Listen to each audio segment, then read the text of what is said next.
November 6, 1987 was a really special day for me. That night, I basically woke up, and it all began with me asking this one simple question: how do you solve a problem you don't know you have? And the answer came very quickly: you can't. You obviously need to know what the problem is if you want to solve it. What I didn't know, as much as that was a personal journey for me that evening, was that it would also become a motto for my career and pretty much everything I ever do for the rest of my life. So fast forward about 30 years, I have consistently noticed that this motto of problem solving is present in everything that I do.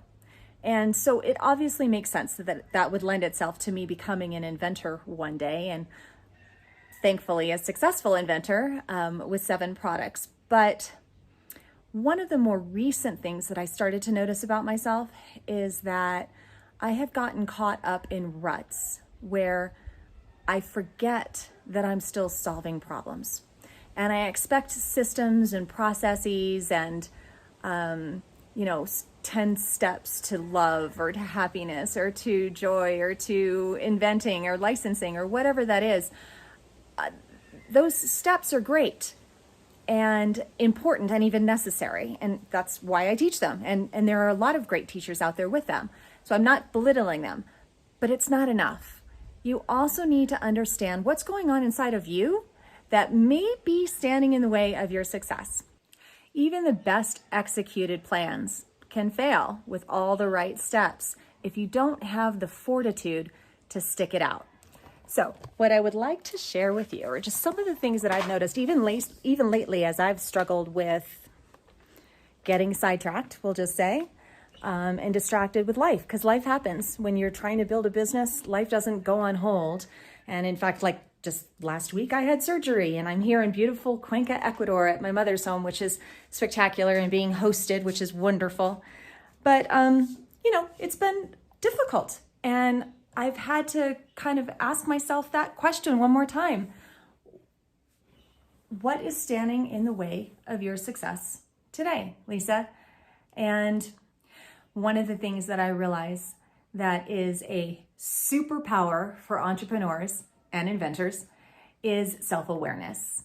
So if you're struggling with the fact that you're taking those steps, you're doing everything that you can, you don't understand, you're reading the books, you're buying the courses, you're watching all the YouTube videos, and it's just not clicking for you, then I really want to urge you to take the time to get quiet with yourself and just figure out, look inside, not outside. Stop looking at all your circumstances and what book you've read or what steps you have potentially made mistakes on or whatever. Just take a break from that and look at yourself and ask yourself, am I standing in my own way?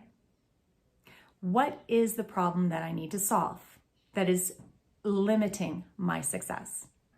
Once you have the self-awareness, you'll have the ability and the power, which is why I call it a superpower, to then improve or work on whatever that is inside of you that's standing in your own way.